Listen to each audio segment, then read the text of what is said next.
অসমৰ প্ৰতিটো প্ৰজন্মৰে জুবিন গাৰ্গক তেওঁক বুকুৰ মাজত আবৰি ৰাখিব। আজি পাতনি দীঘলীয়া নকৰোঁ, মই প্ৰথমে কেইখনমান চিনাকি মুখ ND24 দৰ্শকসকলক দেখাই লৈছোঁ। মই প্ৰথমে মোৰ সতীৰ্থ হৰি আছে, হৰিয়ে দেখাব। আটাইকেইজন লোককে আপোনালোকে চিনি পায়। সকলোৱে এটা সময়ত জুবিন গাৰ্গৰ লগত একেবাৰে ছাঁটোৰ দৰে আছিলে, জুবিন গাৰ্গৰ লগত বাদ্য সংগত কৰিছিলে। আৰু এই যিটো আপোনালোকে বেণ্ড দেখিছে, জুবিন গাৰ্গৰ লগত যিসকল লোকে বজাইছিলে, আজি এটা নতুন বেণ্ড দিবলৈ, এটা নতুন বেণ্ডৰ ৰূপ দিবলৈ চেষ্টা কৰিছে আৰু ইতিমধ্যে তাৰ বাবে পোষ্টাৰ ৰিলিজ কৰিছে। আমি দেখিছোঁ আটাইকেইজন লোকে ব্লেক ড্ৰেছত এটা পোষ্টাৰ ৰিলিজ কৰিছে, ৰাজাদাও আছে আৰু সেই বেণ্ডটোৰ নাম দিছে যন্ত্ৰ। এটা নতুন ৰূপত এতিয়া ৰাইজৰ মাজলৈ আহিব। গতিকে এই বেণ্ডটোৰ আটাইকেইজন লোক আজি আমাৰ সৈতে আছে আৰু অকণমান আমি কথা পাতিবলৈ বিচাৰিম। এই মুহূৰ্তত ৰাজাদাক দেখিছোঁ, আমি পাৰ্থদাক দেখিছোঁ, ঋষভ দাক দেখিছোঁ, সকলোকে দেখিছোঁ। গতিকে খুব চমুকে, আমি দীঘলীয়া নকৰোঁ, খুব চমুকে অকণমান কথাখিনি আমি অকণমান জানিবলৈ চেষ্টা কৰিম। আৰু জুবিন গাৰ্গৰ মই এইখিনিতে এটা কথা উল্লেখ কৰিছোঁ, জুবিন গাৰ্গৰ যিখিনি গান সেইখিনিক প্ৰচাৰ প্ৰসাৰৰ বাবে নহয়। জুবিন গাৰ্গৰ গানখিনি আমাৰ মাজত সদায় জীয়াই থাকিব। সেই গানখিনি, সেই সৃষ্টিখিনি জীয়াই ৰাখিবৰ বাবেহে কেৱল তেওঁলোকে এই বেণ্ডটো ফৰ্ম কৰিছে। গতিকে প্ৰথমে মই পাৰ্থদাৰ ওচৰলৈ আহিছোঁ। এটা নতুন বেণ্ড যন্ত্ৰ, জুবিন গাৰ্গৰ এটা গানো আছে যন্ত্ৰ। গতিকে সেই নামটো দি আপোনালোকে আৰম্ভ কৰিছে। গতিকে গোটেই আপোনালোকৰ এই পৰিকল্পনাটো কেনেধৰণে মনলৈ আহিছিলে, গতিকে আৰম্ভণিৰ পৰা অকণ। একচুৱেলি আমাৰ কেইজনৰ মনত একেবাৰে অহা নাছিল। তাৰমানে আমি যোনদিনা জুবিনক হেৰালোঁ, চবৰে আমাৰ মনবোৰ ভাঙি গ'ল। সেইদিনাপৰাটো এনেকুৱা লাগিছিল যে আজিৰ পৰা দেখোন আমি মিউজিক কৰিব নোৱাৰিম, কাৰণ আমাৰ কেপ্টেইন আছিলতো তেওঁ, আৰু আমাৰ যিকেইজনৰ চিনাকিয়ে জুবিন গাৰ্গ আছিল। কিন্তু আমাক বহুতকেইজন আমাতকৈ জ্যেষ্ঠ মিউজিচিয়ান, বম্বেত থকা মিউজিচিয়ান হওক, আমাৰ অসমত হওক, বা আমাৰ লগৰ মিউজিচিয়ান, আমাক ভাল পোৱা অনুৰাগী, তেওঁলোকে সদায় কৈ আছিল যে পাৰ্থদা আপোনালোকে এৰি দিলে কি হ'ব, আপোনালোকে এৰি নিদিব, আপোনালোকে জুবিন দাৰ গানখিনি আপোনালোকে জীয়াই ৰাখিব লাগিব। চ' কওঁতে আমি লাষ্টত মেবি মনটো টান কৰিলোঁ, টান কৰি, আৰু যিহেতু আমি একেটা কথা পাতিছিলোঁ যে আমি আজি সদায় আমি এটা ফেমিলি হৈ আছোঁ। জুবিন গাৰ্গৰ বেণ্ড হিচাপে নাছিলোঁ কেতিয়াও। আমি জুবিনে সদায় কোৱাৰ নিচিনা এই যে আমি সদায় এটা ফেমিলি হয় দেই, আমি বেণ্ড নহয়। চ' আমি ভাবিছিলোঁ থাকিলে আমি যদি জুবিনৰ এইখিনি বস্তু জীয়াই ৰাখিবৰ কাৰণে আমি এই ফেমিলিটোৱে থাকিম, আৰু নহ'লে নাথাকোঁ। আৰু যিহেতু আমি গোটেইখিনিয়ে যিহেতু তাৰপিছত মনটো টান কৰি পেলাই আমি ৰেডি হ'লোঁ। চ' সেনেকৈ যন্ত্ৰ জন্ম হ'ল। এতিয়া আমাৰ এটা, আৰু মই এতিয়া দেখিলোঁ অকল আমি যন্ত্ৰ কৰিলে নহ'ব, আমাৰ ওপৰত এটা বহুত ৰেচপনচিবিলিটি আছে। আমাৰ ওপৰত মানুহৰ বহুত চকু আছে, আশা আছে। কিন্তু আজিয়ে বহুতে মই দেখিছোঁ ৰাতিপুৱা মোক ফোন কৰিছে, কান্দি গৈছেগৈ যে পাৰ্থদা এই বস্তুটোৰ কাৰণে আমি ৰখি আছিলোঁ, যে সঁহাৰি পাইছে। ছ'চিয়েল মিডিয়াতো দেখিছোঁ আমি, মানে মই কৈছোঁ না, ইমান 100% সঁহাৰি। মানুহে ইমানখিনিলৈকে লিখিছে যে পাৰ্থদা আমি ভাবি লৈছিলোঁ আমি জীৱনত আৰু বিহু চাবই নাযাওঁ, কিন্তু এতিয়া আপোনালোকৰ আজি এই পোষ্টটো দেখা পাই এনেকুৱা লাগিছে যে আপোনালোকৰ খেদি চাব যাম তাৰমানে। চ' সেইটো একমাত্ৰ মৰমটো কাৰ কাৰণে? জুবিন গাৰ্গৰ বাবে মৰমটো। আৰু মই ভাবোঁ সেই জাষ্টিছটো আমি কৰিব লাগিব। হয়, তাৰ কাৰণে সেইকাৰণে আমি টাইম ল'ম। এইটো নহয় যে আমি হুলস্থুল আজি আমি পোষ্টাৰ ৰিলিজ কৰিছোঁ যে কালি আমি ষ্টেজলৈ উঠি দিম, সেইটো নহয়। আমি যেতিয়া গোটেইকেইজনে ভাবিম যে yes we are ready to come on the stage, আমি যেতিয়া ভাবিম যে আমি ৰেডি, সাজু, কাৰণ আমি জুবিনৰ গানখিনি এনেই গাই দিলে ষ্টেজত নহ'ব তাৰমানে। আৰু তাৰ কাৰণে আমি এটা ভাল লাগিল যে আমাৰ লগত ৰূপম ভূঞা আমাৰ লগত জড়িত থাকিব বুলি, যে আমি যন্ত্ৰৰ ফিচাৰ ৰূপম ভূঞা হ'ব সদায়, ছিংগাৰ থাকিব। আৰু তেওঁ এগ্ৰী কৰিলে। আৰু যুৱম ভূঞা যিহেতু নৰ্থ ইষ্ট ব্ৰিজৰ দুজন মেম্বাৰ আমাৰ লগত আছেই, বহি ঋষভ আৰু প্ৰিয়াংক থাকেই। So' he will always be feature যে যন্ত্ৰ। প্লাছ আমি নিজে কি কৰিছোঁ, আমাৰ এটা সদায় এইম থাকিব যে আমি একদম নতুন ভাল টেলেণ্ট ল'ৰা ছোৱালী উঠাই আনিম, এটা প্লেটফৰ্ম দিম, তেওঁলোককো শিকাই যাম যিমানখিনি আমি পাৰোঁ।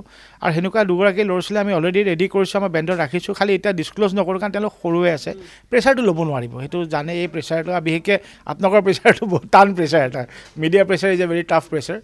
চ' সেইকাৰণে তেওঁলোকক ৰিলেক্স হ'ব দিছোঁ, কাৰণ তেওঁলোক এনেও ভয়ত থাকিবই। ডেফিনেটলি এটা ডাঙৰ ৰেচপনচিবিলিটি দিয়া হ'ব, কাৰণ চাওক আমি যিমানে তেওঁলোকক ঠেলিম, ফ্ৰণ্ট ষ্টেজততো সদায় ছিংগাৰকেইজন থাকিব। চ' আমি তেওঁলোককো কৈছোঁ যে তোমালোকৰ এটাই কথা, জুবিন গাৰ্গটো এজনেই, জীৱনত দুজন জুবিন গাৰ্গৰ সেইটো সপোনতো ভাবিব নোৱাৰে। চ' জুবিনৰ নিচিনা গাইছে নাই সেইটো কেতিয়াও মই ভাবোঁ ৰাইজৰ প্লিজ সেইটো নাভাবিব কেতিয়াও যে আপোনালোকে জুবিনৰ নিচিনা গোৱা নাই। তো সেইটো কেতিয়াও হ'বই নোৱাৰে কোনো গাবলৈ। কিন্তু জুবিনৰ গানখিনি ধুনীয়াকৈ যদি প্ৰেজেণ্ট কৰিব পাৰোঁ, আমাৰ সেইটোৱে এইম। আৰু জুবিনৰ গানখিনি আমি জীয়াই থকালৈকে, যিমান দিনলৈকে আমাৰ স্বাস্থ্যই আমাক টানিব, আমি জুবিনক লৈ জুবিনৰ গানখিনি আমি সদায় এনেকৈ তাক আমি চৰ্চা কৰি থাকিম। আৰু পিছলৈ আমি চাওঁ এনেকৈ আমি যন্ত্ৰ হৈ আৰু কিমান কি কৰিব পাৰোঁ, কেনেকৈ আৰু উঠি অহা ল'ৰা ছোৱালীখিনিক আমি জুবিনৰ গানৰ কথাখিনি, জুবিনৰ থিংকিংখিনি কেনেকৈ আমি তেওঁলোকক শ্বেয়াৰ কৰিব পাৰোঁ, সেইটোৱে আমাৰ এই যন্ত্ৰ।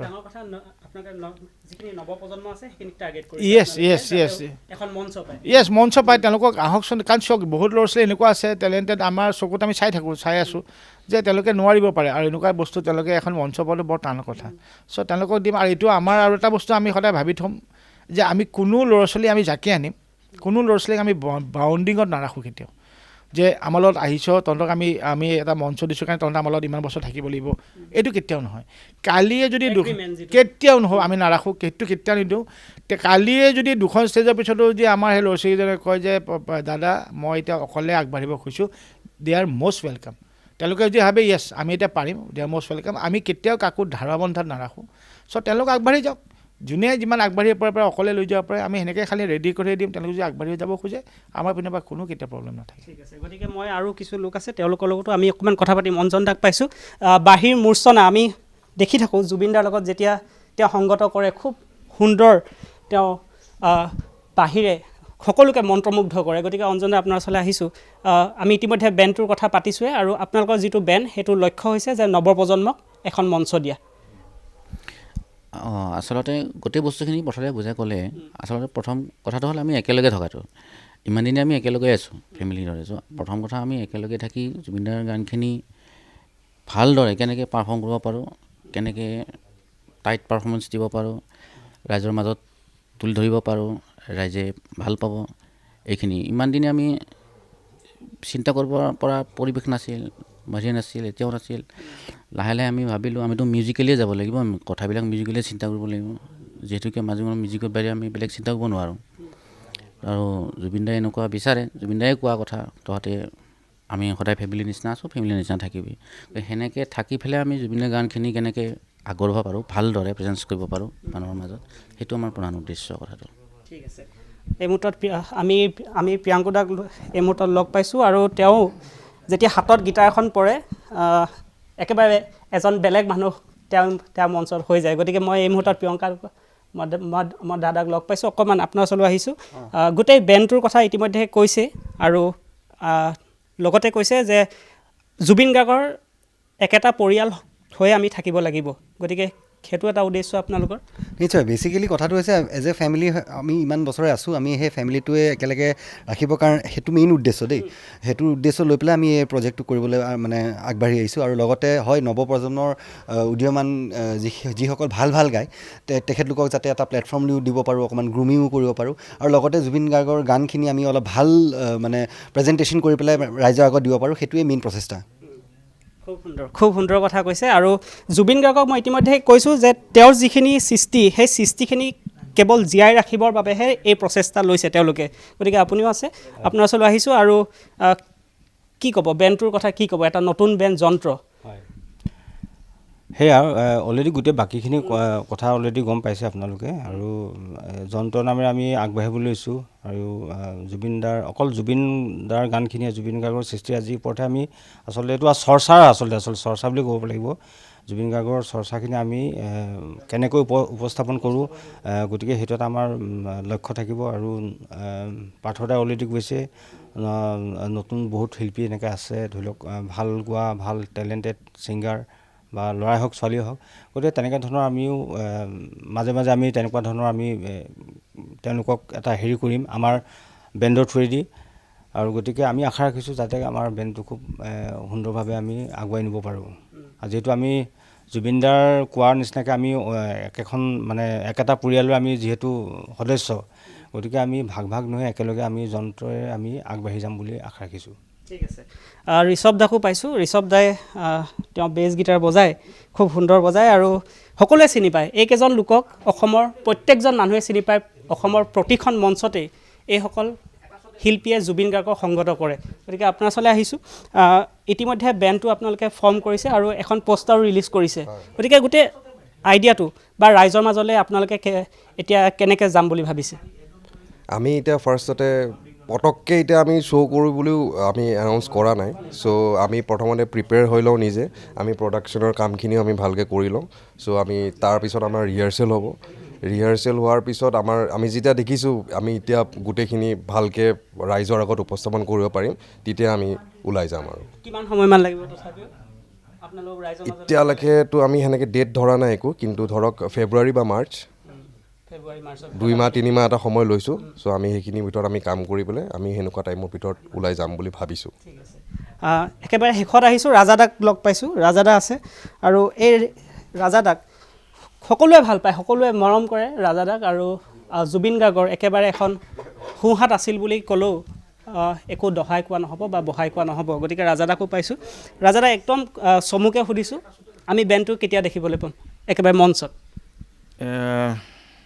জানুৱাৰী লাষ্টত বা ফেব্ৰুৱাৰী ফাৰ্ষ্ট উইকত। জানুৱাৰী লাষ্টত। আচলতে আমাৰ মানে গোটেই কথাখিনি আপোনালোকে গম পালে। আমাৰ বেণ্ডটো নতুন নহয়, আমি নতুনকৈ ফৰ্ম কৰা নাই, আমি আছোঁৱেই। জুবিন গাৰ্গৰ লগত, আমি খালি জুবিন গাৰ্গৰ গানখিনিহে আগবঢ়াই নিব খুজিছোঁ। মানুহে মানে এনেকুৱা হয়, এতিয়া জুবিন গাৰ্গৰ গানখিনি মানুহে শুনিব বিচাৰে। এতিয়া অসমত চবেই, প্ৰত্যেকজন মানুহে একেটা গানেই চলি আছে, মায়াবিনীটো। য'তেই গায় ত'তে মানুহে অট'মেটিকেলি থিয় হৈ যায়, য'তেই গায় ত'তে মানুহে কান্দে। কালি মই এটা জেগাত আছিলোঁ, প্ৰায় 1500 মানুহ থিয় হৈ মানে বহি আছিলে তাত। স্কুলৰ কণ ল'ৰা ছোৱালীয়ে মায়াবিনী গাইছে আৰু প্ৰায় 1500 মানুহে কান্দি আছিলে। গতিকে জুবিন গাৰ্গৰ গানখিনি আমি আগবঢ়াই নিব খুজিছোঁ। আৰু এইটো নহয় যে জুবিন গাৰ্গৰ নিচিনাই হ'ব, কাৰণ জুবিন গাৰ্গৰ যিটো প্ৰেজেণ্টেশ্যন, জুবিন গাৰ্গৰ যিটো কথা কোৱা শৈলী, গান গোৱাৰ চায়েন্স, সেইটো কাৰো গাত নাই। সেইটো অসমত নালাগে, পৃথিৱীতেই নাই আচলতে। চায়েন্সটো পৃথিৱীতেই নাই। গতিকে সেইটো আমি কৰিব বিচৰা নাই। জুবিন গাৰ্গৰ নিচিনাই চৌখন কেতিয়াও নহয়। জুবিন গাৰ্গ থাকোঁতে যেনেকুৱা ধৰণৰ হৈছিলে তেনেকুৱা নহয়। কিন্তু এইটো আমাৰ একদম ক্ষুদ্ৰ প্ৰয়াস এটা, মানুহক আমি গানখিনি উপস্থাপন কৰিম। প্ৰায় 2 ঘণ্টীয়া এটা অনুষ্ঠান আমি কৰিম। আৰু ৰূপম দাক লৈছে আপোনালোকে, ৰূপম দা থাকিব আপোনালোকৰ?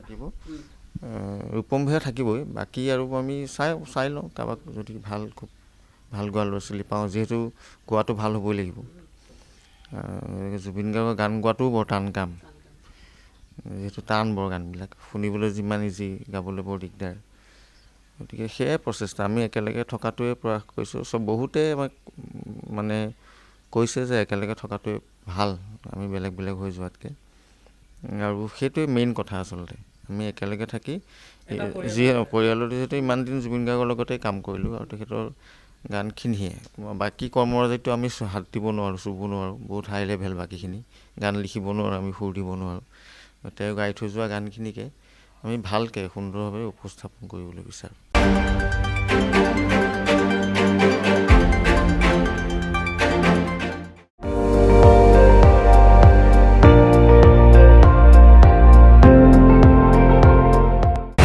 আপুনি চাই আছে ND24, সৰ্বশ্ৰেষ্ঠ নহয়, সৰ্বোত্তমৰ দৌৰত।